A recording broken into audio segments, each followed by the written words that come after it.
দেখুন, রাবণ বধের পর আমরা আমাদের রামায়ণী ফল্গুধারার আলোচনা প্রায় একটা শেষ জায়গায় এনে রেখেছিলাম। আর হয়তো একটু রামায়ণী ধর্ম একটি দুটি কথা বলেই তার পরিসমাপ্তি ঘটাতাম, এরকমই আমাদের একটা উদ্দেশ্য ছিল। যখন আপনাদের কাছ থেকে এই আপনাদের মহীশূর সংস্কৃত পরিষদের কাছ থেকে আমার কাছে আবার নতুন করে রামায়ণ নিয়ে, বিশেষ করে যোগ বাশিষ্ঠ রামায়ণ নিয়ে কথা বলার একটা অনুরোধ এলো। আপনারা যখন আমাকে আবার নতুন করে রামায়ণ কথা এবং যোগ বাশিষ্ঠ নিয়ে কিছু কথা বলার একটা নতুন সুযোগ দিলেন, তখন আমি ঠিক করলাম রামায়ণী ধর্ম এই দুই একটি আলোচনা করে যোগ বাশিষ্ঠের মধ্যে আমরা চলে আসবো। এটাই আমাদের উদ্দেশ্য ছিল, সেটাই আমরা আমাদের কথা মুখে তাই আমরা বলেছি। কিন্তু ওই রামায়ণী ধর্ম আলোচনার মধ্যে থেকেই আপনারা আমাদেরকে বললেন যে না, এভাবে শেষ করা যাবে না। রামায়ণী ঘটনার যে বিশেষ পরবর্তী যে বিষয়গুলো আছে সেগুলোরও খানিকটা আলোচনা আমাদের করতে হবে। এবং সেই জায়গায় আমাদের একটা শঙ্কা ছিল, কারণ ঠিক এর পরেই হচ্ছে সীতার অগ্নি পরীক্ষা এবং তারপরেই সীতা পরিত্যাগ। এই দুটো বিষয়ের মধ্যে আমরা খুব একটা আসতে চাইনি। আমরা সেই জন্যই ওই রামায়ণী ধর্ম আলোচনা করেই এটাকে শেষ করতে চেয়েছিলাম। কারণ আমরা দেখেছি এ নিয়ে বহু কথা অতীতে বলা হয়েছে, অনেক আলোচনা হয়েছে এবং কথার পেছনে কথা, যুক্তি প্রতিযুক্তি নানা কিছু এসেছে। আমরা এর মধ্যে প্রবেশ করতে চাইনি, কিন্তু আপনারা তো ছাড়লেন না। আপনারা বললেন ওই সব কথাই একটু আমাদের আলোচনা করতেই হবে। এবং তার ফলে কি দাঁড়ালো, যে মুহূর্তে আমরা এই সীতার অগ্নি পরীক্ষার প্রবেশ করলাম, আমাদের কাছে নানা প্রশ্ন, নানা জিজ্ঞাসা, নানা মন্তব্য এবং এটাই আমরা ঠিক এই ভয়টাই আমরা করছিলাম এবং সেটাই ঘটল। এবং শুধু সেখানেই শেষ হলো না, আপনাদের এখান থেকে আমাদের কাছে অনেক তথ্য, অনেক বইপত্র, অনেক লেখা আমাদের কাছে পৌঁছলো, যার প্রাপ্তি সংবাদ আমরা গত পর্বে সমস্ত পুস্তকের নাম ধরে ধরে করেছি। এবার যখন এত কথা উঠল, এই প্রশ্ন যখন উঠেই এলো এবং সেখানে যখন রামচন্দ্রকে একটা দিক থেকে প্রায় দায়ী করা হয় এই বিষয় নিয়ে, সীতা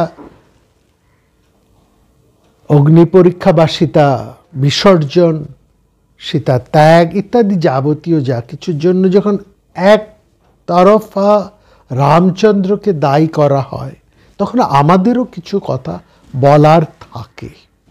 হ্যাঁ, এটা ঠিক, আমরা রামচন্দ্রকে বা অন্য কাউকে আমরা ডিফেন্ড করছি না, এটা আমাদের উদ্দেশ্য নয়। কেবলমাত্র মহাকবির হৃদয় অনুবর্তী হয়ে আমরা মূল বিষয়টিকে, মূল বক্তব্যটিকে, রামায়ণের মূল মেসেজটাকে তুলে ধরতে চাইছি। আমরা কাউকে ডিফেন্ড করছি না, এটুকু হচ্ছে সবচাইতে বড় কথা। দেখুন, আমরা গত পর্বে দেখেছি এবং আরেকটা কথা আমাদের বলতে হচ্ছে এখানে, সেটা হচ্ছে এই, যখন যদি আমাদের এই অগ্নি পরীক্ষার বিষয় নিয়ে বলতে হয়, যদি আমাদের সীতা পরিত্যাগের কথা নিয়ে বলতে হয়, এবং সেই সঙ্গে সঙ্গে এত মন্তব্য, এত প্রশ্ন, এত জিজ্ঞাসা এবং এই সমস্ত পুঁথিপত্র যা আপনারা আমাদের কাছে পাঠিয়েছেন, যে সমস্ত লেখা, সেগুলো উত্তর যদি আমাদের দিতে হয়, তাহলে আমাদের এই বিষয়ের পর্ব সংখ্যা আর একটু বাড়বে, আরও 2-1টি পর্ব আমাদেরকে কথা বলতে হবে, এবং তারপরেই আমরা যোগ বাশিষ্ঠের মধ্যে প্রবেশ করতে পারব। এখানে দেখুন, গত পর্বে আমরা দেখেছি সীতা শিবিকা ত্যাগ করে সবার মধ্যে দিয়ে তিনি এগিয়ে আসছেন রামচন্দ্রের কাছে, এবং সেখানে আমরা দেখছি রামচন্দ্রের আদেশ শুনে বিভীষণ সীতাকে পায়ে হেঁটে আসতে বলছেন, এবং চারপাশে যারা উপস্থিত আছেন, অর্থাৎ বিশেষ করে আমরা এখানে লক্ষ্মণের কথা বলছি, হনুমানের কথা বলছি, তাদের একটা ব্যথিত মানস, যেন মহাকবির ব্যথিত মানস যন্ত্রণাকেই প্রকট করে তুলে ধরছে। এবং অপরিচিত মানুষদের মধ্যে দিয়ে তিনি আসছেন, এবং এত অপরিচিতর মধ্যে দিয়ে তাকে হেঁটে আসতে হচ্ছে বলে তিনি লজ্জায় একেবারে সিটিয়ে গেলেন। লজ্জায়া তাবালিয়ন্তি শ্বেষু গাত্রেষু মৈথিলী। আসলে অনেকে বলছেন এখানে লজ্জার থেকে অপমান সীতার বেশি হয়েছে। এটা আমরা বলবো ঠিক ততটা নয়, কারণ সীতা এখনো তার অপমান বা অন্য কিছু বুঝে উঠতে পারছেন না। তিনি খানিকটা বিভ্রান্ত, এটা আমরা বলতে পারি। এটা তার লজ্জে তিনি সংকুচিত এবং বিভ্রান্ত, এটা আমরা বুঝতে পারছি। এবং ফলে এই সংকোচ এবং বিভ্রান্তের মধ্যে তিনি যেন আপন শরীরের মধ্যেই গুটিয়ে যাচ্ছেন। লজ্জায়া তাবালিয়ন্তি শেষু গাত্রেষু মৈথিলী। কবির ভাষা ঠিক এইটুকুই, তার সাথে আমাদের আর অন্য কোনো শব্দ জুড়ে দেবার কোনো প্রয়োজন নেই, এটাই যথেষ্ট বোঝার জন্য। এখানে তার একটু আগেই আমরা দেখেছি রামচন্দ্র বলছেন যে বিশেষ বিশেষ কিছু কিছু ক্ষেত্রে, যেমন বিপদের সময়, দুঃখের সময়, আর্ত বিপন্নতার সময়, যুদ্ধের সময়, স্বয়ংবর সভায়, যজ্ঞকালে কিংবা বিবাহের সময় মেয়েরা যেমন সমস্ত আড়াল সরিয়ে সবার সামনে দিয়ে আসেন, সীতা তেমনভাবেই আসুক, কারণ সীতা বিপদের মধ্যে ছিলেন, তার উপর দিয়ে অনেক ঝামেলা গেছে, সুতরাং সবার সামনে দিয়ে এলে এখানে কোনো দোষ নেই, কোনো অন্যায় নেই। তাছাড়া স্বামী হিসেবে তো আমি এখানে উপস্থিত আছি, তাকে পায়ে হেঁটেই আসতে বলা হোক, এবং সেইভাবেই তিনি আসছেন। এটা রামচন্দ্রের যুক্তি, এবং সেই যুক্তির পরিপ্রেক্ষিতেই সীতা পায়ে হেঁটে আসছেন। এবং সে সময় সীতার অবস্থাটা কেমন?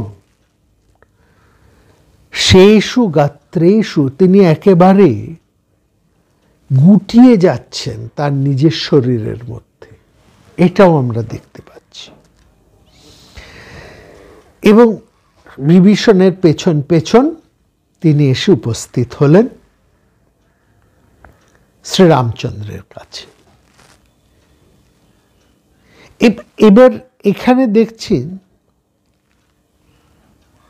রামচন্দ্রের কাছে আসছেন রামচন্দ্র কেমন আছেন? তিনি বসে আছেন স্থাণুর মতন।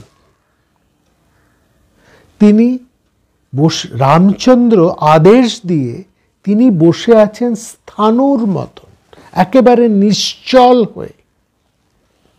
এখানে অনেকে প্রশ্ন তুলেছেন, রামচন্দ্র কেন নির্লজ্জভাবে বসে রইলেন? তিনি কেন এগিয়ে গিয়ে সলজ্জিত সীতাকে দুহাত ধরে নিয়ে এলেন না? এই কথা অনেকে বলেছেন। আমরা এখানে বলবো, যদি রামচন্দ্র এটা করতে পারতেনই, তিনি যদি এগিয়ে গিয়ে সীতাকে দুহাত ধরে নিয়ে আসতে পারতেন, তাহলে আর এত কিছু ঘটনা ঘটত না।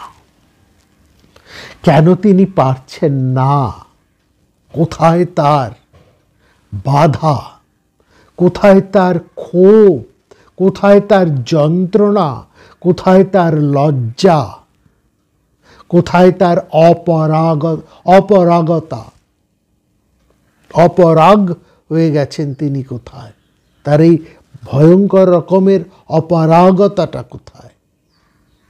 সেটা আমরা কিন্তু লক্ষ্য করেছি, সেটা আমরা ভীষণভাবে সেটা আমরা দেখেছি। এবং সেখানে আমরা দেখছি তার এই যে ক্রোধং, হর্ষং, শোকং, এই যে তিনটি বিষয় পরপর হচ্ছে, এই জায়গাটা একের পর এক ঘটে যাচ্ছে। এবং সেখানে আমরা দেখছি তাকে যেটা সবচাইতে বেশি বিদ্ধ করছে, যেটা তিনি চান,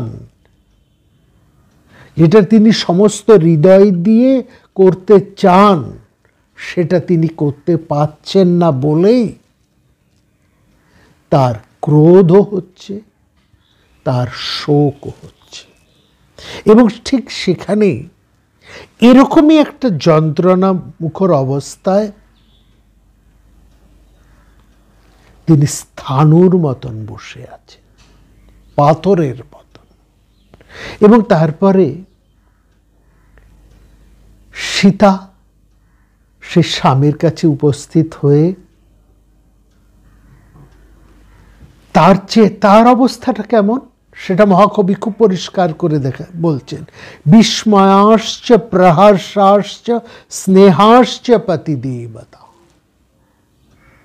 সীতাকে দেখে রামচন্দ্রের অবস্থা যেমন, যদি ওই তিনটি ভাব পরপর তার মধ্যে হয়, ক্রোধ, হর্ষ এবং শোক, সীতা রামচন্দ্রকে দেখে, সীতাকে দেখে রামচন্দ্রের যদি ওই পরপর ওই তিনটি ভাব ঘটে থাকে, রামচন্দ্রকে দেখে সীতারও কিন্তু পরপর তিন ধরনের ভাব এখানে ফুটে উঠছে: বিস্ময়, প্রহর্ষ এবং স্নেহ।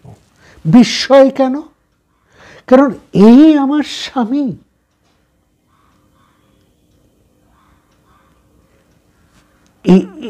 এই আমার স্বামী যার সাথে আমি এত বছর একসঙ্গে ঘর করেছি, তিনি আজ স্থাণুর মতন বসে আছেন, আদেশ করছেন সবার মধ্যে দিয়ে আমাকে হেঁটে আসতে।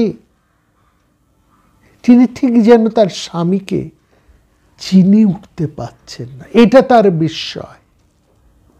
প্রহর্ষ, তার আনন্দ হচ্ছে। কতদিন পর তিনি যে পুরুষের জন্য এত কষ্ট, এত মানসিক যন্ত্রণা সহ্য করে তিনি ছিলেন, তাকে আজ দেখতে পাচ্ছেন। সেই প্রিয়াস্পদ যিনি তার জন্য এত যুদ্ধ করে, এত ভয়ঙ্কর সমস্ত ঘটনা ঘটিয়ে তাকে উদ্ধার করতে এসেছে, সেই আর স্নেহ, সেই সৌম্য মুখ, তার পত্নীর প্রতি পত্নীর কেবল কাম থাকে না, স্নেহ থাকে। এই প্রেম, প্রণয়, স্নিগ্ধতা, এই সব কিছু দিয়েই প্রিয়া তার একান্ত প্রিয়কে স্নেহে চুম্বনে ভরিয়ে দেন। এই স্নেহ, যাকে নিবিড়ভাবে পাবার স্নেহ, এই তিনটি পর পর তার সীতার হৃদয়ের মধ্যে গড়ে উঠল: বিস্ময়, প্রহর্ষ এবং স্নেহ। সীতা বুঝতে পাচ্ছেন না তার স্বামীর অন্তরে, রামচন্দ্রের অন্তরে কোন রসায়ন বিক্রিয়া করে চলেছে, সেটা তিনি বুঝতে পাচ্ছেন না। এবং খানিকটা নম্রভাবে, অর্থাৎ এখনকার আধুনিক মানুষেরা বা এই সাধারণ চলচ্চিত্র, নাটক, নোভেলে সাধারণভাবে যে এরকম একটা ঘটনায় বহুদিন পরে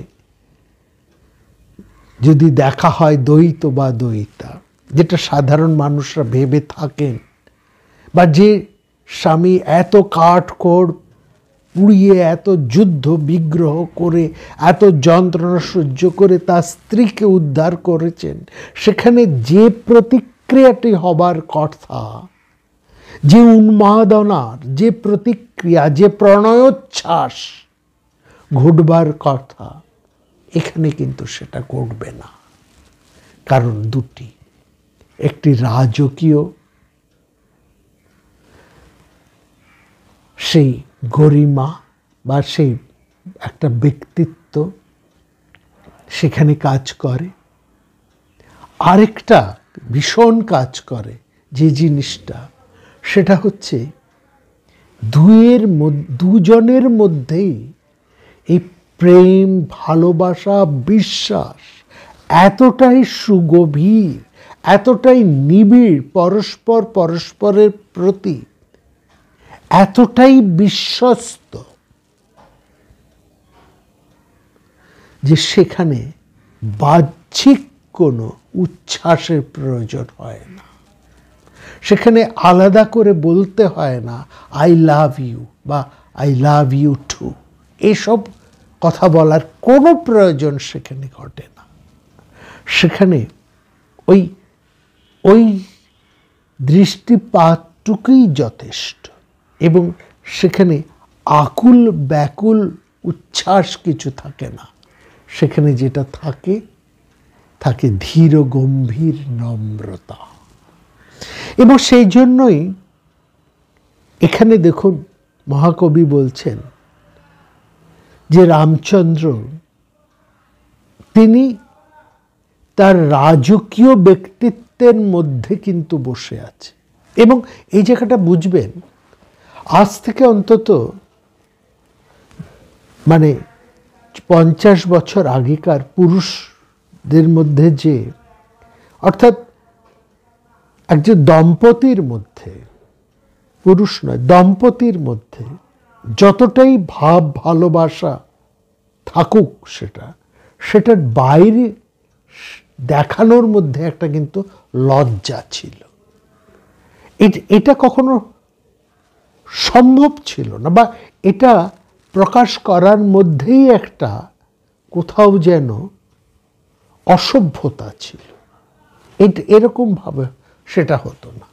ভালোবাসাটা তারা বিশ্বাস করতেন, ভালোবাসাটা দেখনদারির বিষয় নয়, ভালোবাসাটা অন্তরে। সেখানে বিশ্বস্ততাই হচ্ছে সবচেয়ে বড় কথা। সারাদিনে একবার দেখাটাই এবং এই দেখার অপেক্ষাটাই সেখানে ছিল অনেক মধুর। চোখে হারাই এ ধরনের ভাব সেখানে কিন্তু ছিল না। এবং সেখানে পুরুষ কোনোভাবেই তার এই সম্পর্কের মধ্যে, এই দাম্পত্য সম্পর্ককে কখনোই লঘু করে তোলার, কিংবা অন্যদিকে তার সেই পত্নী স্ত্রী তিনিও সেই মর্যাদাকে কখনোই লঘু করতে পারতেন না। কারণ পরস্পরের প্রতি বিশ্বস্ততাটা ছিল এতটাই সুগভীর এবং দৃঢ়, এটা বুঝতে হবে।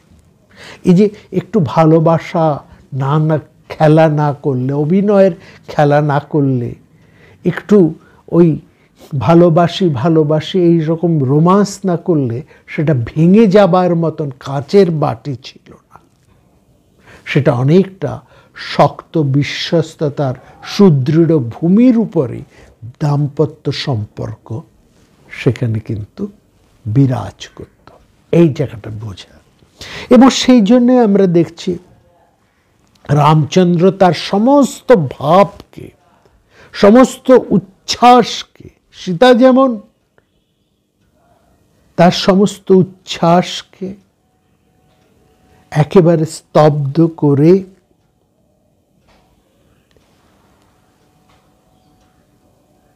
সেখানে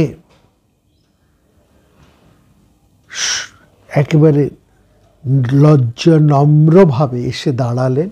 রামচন্দ্র সেখানে কোনো রকম উচ্ছ্বাস প্রকাশ না করে, এই জায়গাটা দেখুন, কতদিন পরে দুজনের দেখা হচ্ছে, কত কাণ্ড ঘটনার পরে দেখানো হচ্ছে, কিন্তু দুজনে কতটা স্থিততি এইখানটা। এবং সেখানে রামচন্দ্র বলছেন,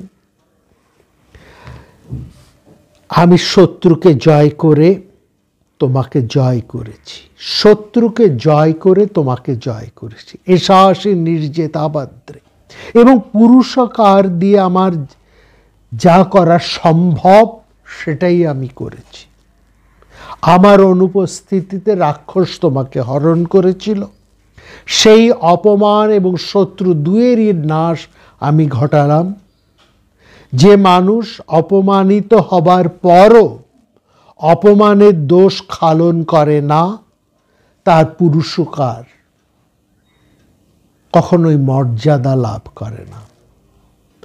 আজ হনুমানের সমুদ্র লঙ্ঘন সার্থক হয়েছে, সুগ্রীবের সমস্ত মন্ত্রণা সার্থক হয়েছে, বিভীষণের সমস্ত সহায়তা সার্থক হয়েছে, এবং আমার পরিশ্রম সার্থক হয়েছে। সুগ্রীবস্য সসৈন্যস্য সফলোদ্যম পরিশ্রম। এখানে যেন আমাদের মনে হচ্ছে, এখন বর্তমান মানসিকতা নিয়ে যদি আমরা রামচন্দ্রের এই কথাটাকে বিচার করি, এবং যারা করেছেন তারা বলছেন এটা যেন অনেকটা টিম লিডার হিসেবে তিনি সবাইকে ধন্যবাদ দিচ্ছেন। একজন বিজেতা কমান্ডার, যেমন তার সৈন্যবাহিনীর কমান্ডার ইনচার্জ, বা যিনি একজন মানে সেই যুদ্ধের যিনি প্রধান সেনাপতি, কমান্ডার ইন চিফ, তিনি যেমন তার অধস্তনদের সবাইকে এক এক করে ধন্যবাদ দেন তাদের প্রত্যেকটি কাজের জন্য উল্লেখ করে করে, রামচন্দ্র ঠিক তাই করছেন। এবং এটা এখনকার যুক্তির থেকে এই কথাটা আসে, কিন্তু রামায়ণী সমাজ, রামায়ণ যে সময়ে রচিত, তার পরিপ্রেক্ষিতে আমরা যদি দেখি, তাহলে যে কথা আমরা বলেছি, এখানে বাইরের উচ্ছ্বাস প্রকাশ দাম্পত্যের প্রণয়ের লক্ষণ নয়। সেখানে তিনি সবাইকে যে ধন্যবাদ দিচ্ছেন, সেটা যেন নিজের আবেগকে তিনি অনেক কষ্টে নিয়ন্ত্রণ করার একটা চেষ্টা করছেন। এখানে রামচন্দ্র অনেক কঠিনভাবে নিজের হৃদয়কে অনেক কঠিন করে, নিজের আবেগকে, নিজের প্রেমকে তিনি, সেই প্রেমের উদ্দাম বেগকে তিনি এখানে স্তিমিত করছেন, তার বেগকে তিনি সংবরণ করছেন। এ কারণ আমরা তো এটা দেখেছি কিছুদিন আগেই তিনি সেই তার পাগলপাড়ার রূপটা তো আমরা দেখেছি। তিনি বনে বনে ঘুরে ঘুরে প্রলাপ বকছেন, এবং তার সেই প্রেমার্তি, তার সেই কামার্তি, সেটা তো প্রকাশ করে ফেলেছেন তার কনিষ্ঠ ভাইয়ের কাছে। অনেক লক্ষণ রামচন্দ্রের থেকে অনেক ছোট, তার কাছেই সব প্রকাশিত হয়ে গেছে। কিন্তু সেই উচ্ছ্বাসকে, সেই বাঁধন ভাঙা উচ্ছ্বাসকে আজকে তিনি কি কঠিনভাবে নিয়ন্ত্রণ করছেন, এটা দেখুন। এটা তার প্রেমিক স্বামী থেকে রঘুপতি রাঘব মানে রাজা রাম হয়ে যাওয়াটা নয়, এটা তার কথা নয়। এখানে তিনি নিজেকে সংবরণ করছেন। এবং আমরা দেখছি মহাকবি বলছেন, সীতা তার দিকে তাকিয়ে আছেন স্বামীর গর্বে গর্বিতা হয়ে। স্বামীর গর্বে গর্বিতা হয়ে সীতা তার দিকে এক দৃষ্টিতে তাকিয়ে আছেন। মৃগীবৎ উৎফুল্ল নয়না, মৃগীবৎ উৎফুল্ল নয়না বভূবাশ্রু পরিপ্লুতা। কখন, কোন সময় একজন স্ত্রী তার স্বামীর প্রতি স্বামীর গর্বে গর্বিত হয়ে উঠতে পারেন? কোন স্ত্রী পারেন? যে স্ত্রী তার স্বামীকে বিশ্বাস করেন, যে স্ত্রী তার স্বামীর কে সমস্ত হৃদয় দিয়ে ভালোবাসেন, সেই স্ত্রী মুগ্ধ বিস্ময়ে স্বামীর গর্বে এমনভাবে গর্বিতা হয়ে উঠতে পারেন। এই জায়গাটা, এর পরেই মহাকবি যেটা বলছেন, এই জায়গাকে আবার বুঝুন।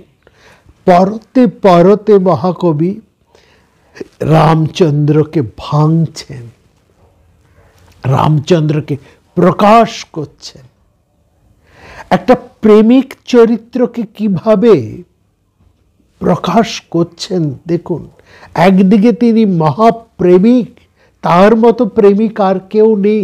সে সময় একটি চরিত্র রামচন্দ্রের মতো প্রেমিক নয়, শ্রীকৃষ্ণও নন। কারণ শ্রীকৃষ্ণ অনেক প্রেমিকা ছিল, রামচন্দ্রের এক পত্নীগত প্রাণ তিনি, কেবল সীতা। এবং সেখানেই এই যে রামচন্দ্র তার হৃদয়ের সংবেগকে রোধ করছেন, সঙ্গে সঙ্গেই তার মধ্যে আবার একটা ভয় সৃষ্টি হচ্ছে। একদিকে তার হর্ষ, সেই হর্ষ আনন্দ, সীতাকে তিনি আবার নতুন করে উদ্ধার করতে পেরেছেন, সীতাকে তিনি আবার নিজের কাছে নিয়ে আসতে সক্ষম হয়েছেন। এই আনন্দ, এই উৎফুল্লতা, এই বহুদিন দেখার পরের এই উচ্ছ্বাস, তাকে তিনি আগল দিচ্ছেন, বাদ দিচ্ছেন। কিন্তু সেই মুহূর্তের মধ্যেও তার মধ্যে আবার দেখুন সেই শোক চলে আসছে, এবং শোকের হাত ধরে ধরে ক্রোধও আসবে। শোকে কি? এবং সেখানে বলছেন, জনবাদ ভয়াদ্রাগ্য বভূব হৃদয়ং দ্বিধা। সেই জনপবাদের ভয়ে মহারাজ রামচন্দ্রের হৃদয় দ্বিধা বিভক্ত হয়ে গেল। কারণ তিনি জানেন এরপরে কি তাকে শুনতে হবে, কি করতে হবে। এবং এইরকমই যখন একটা তার আবার সেই জনপবাদের ব্যাপারটা তার কাছে যখন চলে এলো, যে অগাধ প্রেম থাকা সত্ত্বেও তিনি সংকুচিত হয়ে পড়ছেন, কারণ তিনি তো কেবল প্রেমিক পুরুষ নন। বাল্মীকি তো তাকে কেবলমাত্র প্রেমিক পুরুষ হিসেবেই দেখাতে চাননি, তাকে তো তিনি আদর্শ রাজা হিসেবেও দেখাতে চেয়েছেন। এই প্রথমটিকে যদি আমরা শুধু ধরে থাকি, তাহলে পরেরটি যে মিথ্যে হয়ে যায়। তিনি কেবল আদর্শ প্রেমিক নন, তিনি আদর্শ রাজাও বটে। এইখানেই দেখুন, এবারই রামচন্দ্র সীতার দিকে তাকিয়ে বলছেন, তোমাকে রাবণ হরণ করেছে, তার ফলে যে অপমান কলঙ্ক হয়েছে তা মোচন করার জন্য একজন পুরুষের, একজন মানুষের যা করণীয়, রাবণকে বধ করে আমি তা করেছি।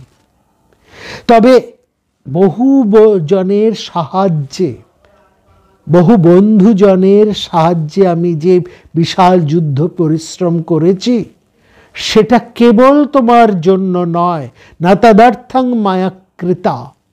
এটা আমি করেছি তোমাকে হরণ করায় আমার যে অপমান হয়েছিল, সেই আমার যে কলঙ্ক হয়েছিল, সেই কলঙ্ক থেকে মুক্ত হবার জন্য, এবং যে বিখ্যাত বংশে আমি জন্মগ্রহণ করেছি সেই বংশের মর্যাদা রক্ষা করার জন্য। প্রখ্যাত সা আত্মা বংশস্য নান্যঞ্চ পরিমার্জতা। এইখানে এই যে এত সাধনার, এত পরিশ্রম, এই যে এত কষ্ট, এটা যদি রামচন্দ্র এরকম বলতেন, এই যে এত আমি যুদ্ধ করেছি, এত কষ্ট করেছি, সুগ্রীবের সাথে মিত্রতা করেছি, সমুদ্র বন্ধন করেছি, রাবণ বধ করেছি, সবই তোমার জন্যে সীতা। এবং সেটাই তো রামচন্দ্র তাই তো করেছেন, সবটাই তো সীতার জন্যই করেছেন। যখন করেছেন তখন তো তার সামনে কেবলমাত্র সীতাই ছিলেন। আর তিনি যখন করেছেন তখন তো আর অন্য কোনো কথা তিনি বলেননি যে আমি আমার বংশের মর্যাদা রক্ষা করার জন্য, কলঙ্ক মোচনের জন্য, এইসবের জন্য আমি করছি না। একবারের মধ্যেও সারা রামায়ণে রামচন্দ্র এই কথা উচ্চারণ করেননি। তবে আজকে কেন তিনি বলছেন? ওই লোকোপবাদ, ওইটির জন্যই তিনি বলছেন। একটা লোকাপবাদ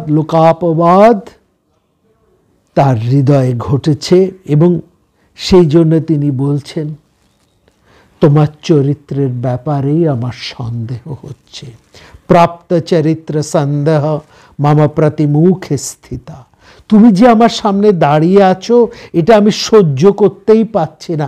কারণ একটা রোগ আছে জানো তো, চোখের সামনে আলো ধরলে চোখটা যেমন ঝলসে যায় আর সহ্য করতে পারা যায় না, আর তুমি আমার সামনে উপস্থিত থাকলে আমার সেরকমই লাগছে। দীপং নেত্রাতুরের সেব প্রতিকূলাসে মে দৃঢ়ম। আসলে এইখানে রামচন্দ্র যে কথাগুলো বলছেন, এটা তো মহাকবিরই রচনা। তিনি যেন এখানে বুঝছেন এই যে রামচন্দ্রের যে রোগ, এই যে তার চোখের ব্যাধি, এই ব্যাধি কারণটা হচ্ছে সেই জনাপবাদ ভীতি, এবং তার ফলেই সীতাকে যেন তিনি আর তেমনভাবে সহ্য করতে পারছে। আসলে ব্যাপারটা এটা নয়। আসলে হচ্ছে সীতার শুদ্ধতা, সীতার ভাস্বরতা, তার সতীত্বের ভাস্বরতা, তার উজ্জ্বলতা, তার শুদ্ধতা রামচন্দ্র এতটাই জানেন, এতটাই তিনি বিশ্বাস করেন। সেখানে এই সামান্য অপবাদ তিনি কোনোভাবেই তার থেকে তার স্ত্রীকে যে রক্ষা করতে পারবেন না, এই অসহায়তা তাকে এত বেশি দীর্ণ করছেন। সেটাই রামচন্দ্রর কাছে আজকে একটা ভয়ঙ্কর তা হয়ে দাঁড়িয়েছে। এবং সেই জন্যেই তিনি সীতাকে সহ্য করতে পারছেন না, সহ্য করতে পারছেন না তার সেই অক্ষমতার দুর্বলতাকে, তিনি সেটাকে সহ্য করতে পারছেন না কোনোভাবে। এবং সেই জন্যই তিনি বলছেন, তোমাকে আমার কাছে তোমার কোনো প্রয়োজন নেই, তুমি যেদিকে ইচ্ছে চলে যেতে পারো, এতা দশ দিশ ভদ্রে কার্যমস্তি নাতে মায়া, যেখানেই তুমি চলে যেতে পারো। আসলে এখানে আবার এরকম বলেছেন, অনেকে ব্যাখ্যা করেছেন, অনেক ভালোবাসা থেকেই একটা সন্দেহের বীজ তৈরি হয়। আসলে মানুষের হৃদয় তার বিচিত্র গতি, বিচিত্র তার ভাব, অতিরিক্ত ভালোবাসা থেকে যেমন ক্ষমা সুন্দর দৃষ্টি মানুষের মধ্যে সৃষ্টি হয়, তেমনি অতিরিক্ত ভালোবাসা থেকেও একটা সন্দেহেরও একটা বাতাবরণ সেখানে সৃষ্টি হয়। অর্থাৎ ভাবে যে আমি যে একে এত ভালোবাসি এবং সেই ভালোবাসার পাত্রী যদি অনিন্দনীয় সুন্দরী হয়, তখনই সন্দেহটা আসে যে হরণ তাকে করেছে, যে জোর করে তাকে ধরে নিয়ে গেছে, সে কি তার মর্যাদা রক্ষা করেছে? সে তার সৌন্দর্যকে কি সে রক্ষা করতে পেরেছে? এই একটা সংশয়, একটা দ্বিধা দীর্ণতা তার মধ্যে কাজ করে। এরকম ব্যাখ্যা অনেকে করেছেন। কিন্তু আমরা যেটা বলবো যে রামচন্দ্র এগুলো কোনোটাকেই কিন্তু ভাবছেন না।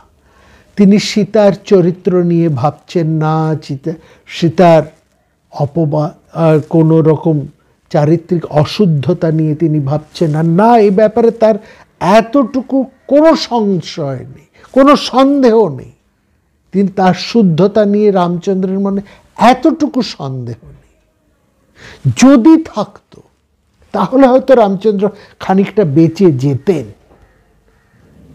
যদি রামচন্দ্র সত্যি সীতাকে সন্দেহ করতেন, আমরা এটা বলছি, রামচন্দ্র যদি সত্যি সীতাকে সন্দেহ করতেন তাহলে রামচন্দ্র এত কষ্ট পেতেন না, তিনি এরকম ব্যবহারও করতেন না। তার মধ্যে এরকম আবার দ্বিতীয় অপ্রকৃতস্থ হবার ভাবটাও ফুটে উঠত না। এখানে যা কিছু ঘটছে, রামচন্দ্র যা যা কথা বলছে, যেমনভাবে বলছেন, যে শব্দ উচ্চারণ করছে, কোনোটাই প্রকৃতস্থ লোকের লক্ষণ নয় এটা। এবং কারণ একটি তার অপারগতা। তিনি সীতাকে রক্ষা করতে পারছেন না, যেমন প্রথমে পারেননি, এখনও তিনি পাচ্ছেন না, ভবিষ্যতেও তিনি পারবেন না বলে তার ভয় আবার নতুন করে গড়ে উঠছে। এবং সেখানে আমরা দেখছি সীতা একেবারে রামচন্দ্রের এই কথা শুনে গজেন্দ্র শুণ্ডকর সীতা, বাল্মীকি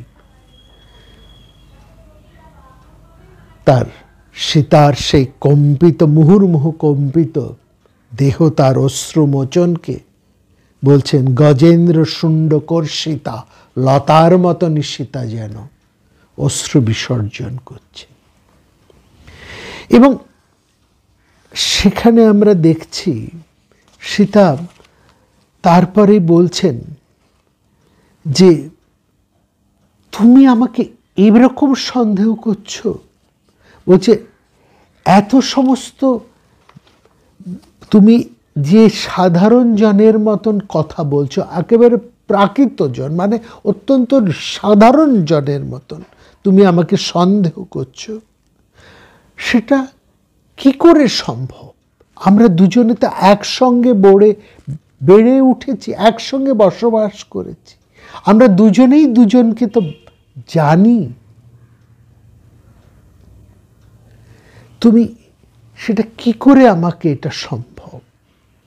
এবং এটাই সীতা বলছেন, যদি তোমার মনে এই সন্দেহই থাকে, এটাই যদি সত্যি হয়, তাহলে তুমি হনুমানকে যখন পাঠিয়েছিলে তখনই তো আমাকে ত্যাগ করতে পারতে, এখন আমাকে ত্যাগ না করে তখনই তো ত্যাগ করতে পারতে, তাহলেই তো আমি জীবন থেকে মুক্তি হতে পারতাম। প্রাণ সংশয় করে আমি তখনই নিজের মুক্তি ঘটাতে পারতাম, আমাকে এতটা মানসিক যুদ্ধ করতে হতো না। এবং বলছেন, তারপরে সীতা বলছেন, তুমি যে আমাকে এতটা সন্দেহ করছো সেটা তো একটা মেয়ে বলেই, লঘুনেব মনুষ্যনম স্ত্রীতবেব পুরস্কৃতম, আমি যে একটা ভালো বংশে জন্মগ্রহণ করেছি, আমার যে একটা উন্নত চরিত্র আছে, এবং তোমার উপর আমার যে ভক্তি, বিশ্বাস, শ্রদ্ধা, কোনোটাই তোমার মনে হলো না, কোনোটাই তোমার বিচারের মধ্যে এলো না, সবটাকেই তুমি অস্বীকার করতে পারো। মামা ভক্তিংশ শীলঞ্চ সর্বংতে পৃষ্ঠত কুৎকৃতম। এবং সীতা লক্ষণের দিকে অশ্রু সজল চোখে তাকিয়ে বললেন, এত মিথ্যে অপবাদ নিয়ে আমি আর বেঁচে থাকতে চাই না, তুমি চিতা সাজাও, আমি আগুনে ঝাঁপ দেব। মিথ্যাপবাদা দোহপাহাতা নাহং জীবিতমুৎসাহী। এতগুলো মানুষের সামনে যেভাবে আমার স্বামী আমাকে ত্যাগ করলেন, সেখানে আগুনে পুড়ে মরা ছাড়া আমার আর কি উপায় থাকতে পারে। আমরা দেখছি রামচন্দ্র অধোবধন হয়ে বসে আছেন এবং তাকে বিপুল লজ্জা তাকে গ্রাস করেছে। তিনি ভাবছেন বরং এরকমভাবে সীতাকে কষ্ট দেওয়ার চেয়ে, সীতাকে রক্ষা করতে না পারার চেয়ে বরং সীতা যদি না থাকে সেটাও বোধহয় ভালো। সীতা জীবিত আছে, সীতা বর্তমান, আমি আছি, আমি বর্তমান, অথচ আমি সীতাকে রক্ষা করতে পারছি না। আমার সমস্ত ক্ষমতা, পৌরষ, বল, বীর্য সব থাকা সত্ত্বেও তারপরেও সীতা কেন থাকবে? এরকম যখন একটা ভাবনা রয়েছে, এরকম একটা, এবং সেখানে একটা অগ্নি পরীক্ষার ব্যাপার ঘটনা সেখানে ঘটছে। মহাকবি সেখানে একটা অগ্নি পরীক্ষার ঘটনা আমাদেরকে শুনিয়েছেন। সেটা আমরা দেখছি যে মহাকবি বলছেন যে সীতাকে যেন একটা সবার সামনে সীতা আগুনে ঝাঁপ দেবেন, একটা সীতাকে একটা আজ্জাহুতির মতন যেন সেখানে দেখাচ্ছে। এই এই এই জায়গাটা, এই ব্যাপারটা এরকম ধরবেন না, একটু ভালো করে আমরা বলবো রামায়ণের এই জায়গাগুলো আপনারা একেবারে পংক্তি মিলিয়ে মিলিয়ে দেখুন, ঠিক তাহলে বুঝতে পারবেন আসল সত্যটা কি। সেখানে এমন নয় আগুন জ্বালানো হয়েছে, সীতা সেই আগুনের মধ্যে ঝাঁপ দিলেন আর তারপরে বেরিয়ে চলে এলেন, তাকে একটু কিছু পুড়লো না, কিছু হলো না, এটা নয়, এটা ঘটনা সেখানে ঘটেনি।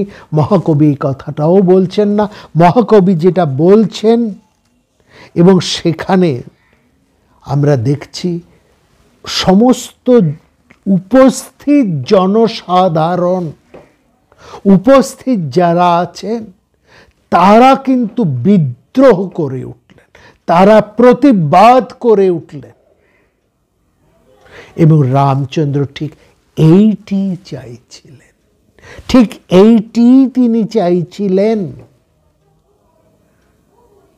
তিনি সীতাকে, সীতার আসন্ন যে বিপদ ঘটতে পারে, লোক অপবাদ, এটাই হচ্ছে সীতার আসন্ন সবচাইতে বড় বিপদ। এটা ঘটতে পারে জেনেই তিনি ঠিক এই রকমই যেন ব্যবহার করে যাচ্ছিলেন, এমন ধরনেরই কথাবার্তা বলে তিনি যাচ্ছিলেন। এবং সীতাকে তিনি নিজের থেকে যে কথাগুলো জনসাধারণের মধ্যে থেকে উঠতে পারে, যে ওঠার সম্ভাবনা বেশি বা উঠছে, বা মানুষের মধ্যে যে ভাবনাটা অতি রঞ্জিত হয়ে উঠতে পারে, যে অপবাদগুলো সীতার দিকে সরাসরি ধেয়ে আসতে পারে, রামচন্দ্র যেন সেগুলোই উদ্ঘোষণ করে দিলেন, সেগুলোই তিনি নিজের মুখে বলে দিয়ে সীতাকে একটা অগ্নি পরীক্ষার মতন, বা তাকে যেন ত্যাগ করতে তিনি বলছেন, তোমার যেখানে খুশি তুমি চলে যাও, যার সঙ্গে খুশি তুমি থাকো, হনুমানের সঙ্গে, সুগ্রীবের সঙ্গে, বিভীষণের সঙ্গে, ভরতের সঙ্গে, শত্রুঘ্ন, যার সঙ্গে খুশি তুমি থাকো, আমি তোমাকে চাই না। এইটা বলেই তিনি যেন একটা বিপরীত তৈরি করেন। এবং রামচন্দ্র এই কথাটা বলার ফলেই দেখুন ঘটনাটা ঠিক কি ঘটল সেই জায়গাটাই দেখুন। এবং এই যে আমরা বলবো এই জায়গাটা রামচন্দ্র একেবারে যথার্থভাবে তিনি কিন্তু এই জায়গাটা এইরকমই তিনি করতে চেয়েছিলেন, এরকমই তিনি করতে চেয়েছিলেন। এই জন্য তিনি নিজের থেকেই সীতাকে অত্যন্ত কঠিন কথা, প্রাকৃত জনের মতন কথা শুনিয়েছেন, ঠেলে দিয়েছেন, তাকে প্রায় বের করে দিয়েছে। এরকম যখন একটা হয় তখন যারা অপবাদ দেবে বা জিনিস হয় তারাই প্রতিবাদে মুখর হয়ে ওঠে।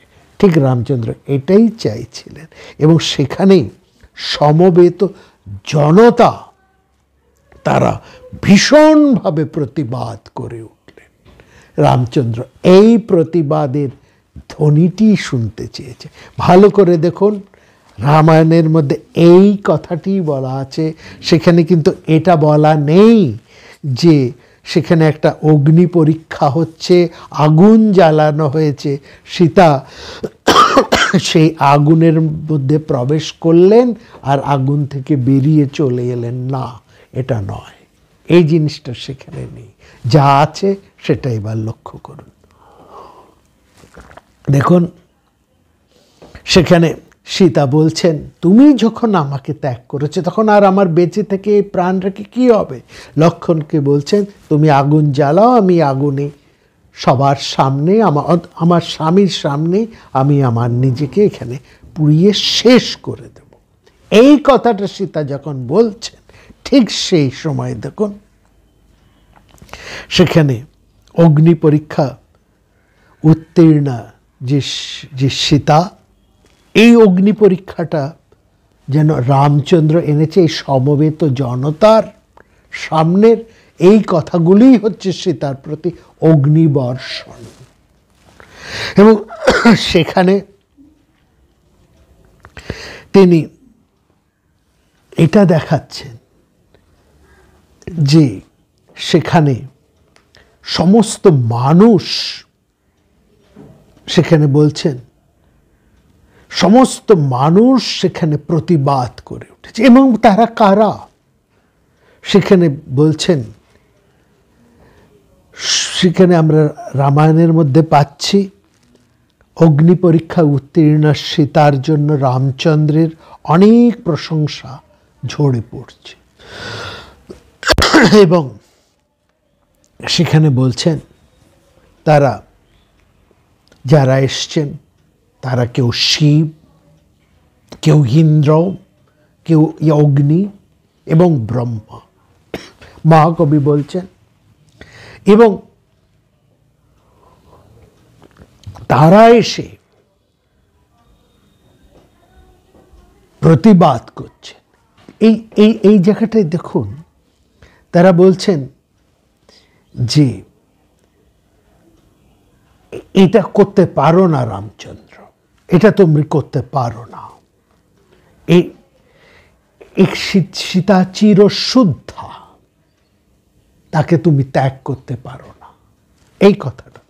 এবার ভালো করে দেখুন সেখানে ওই মধ্যে কি বলা হচ্ছে, রামচন্দ্র কি বলছেন, স্নিগ্ধানাং লোকপালনঞ্চ মেব বদতাং হিতম। আমার হিতেচ্ছায়, আমার হিতকল্পে লোকপালেরা যে মঙ্গল বাক্য উচ্চারণ করছেন আমি তা মেনে নিচ্ছি। রামচন্দ্র বলছে তারা এই লোকপাল কারা? শিব সেখানে উপস্থিত হয়েছেন, শিব মহাকবি বলছেন সেখানে উপস্থিত হয়েছেন শিব, উপস্থিত হয়েছেন ইন্দ্র, উপস্থিত হয়েছেন অগ্নি এবং উপস্থিত হয়েছেন ব্রহ্মা। আসলে এরা তো প্রত্যেকেই লোকপাল, জনপ্রতিনিধি তারা।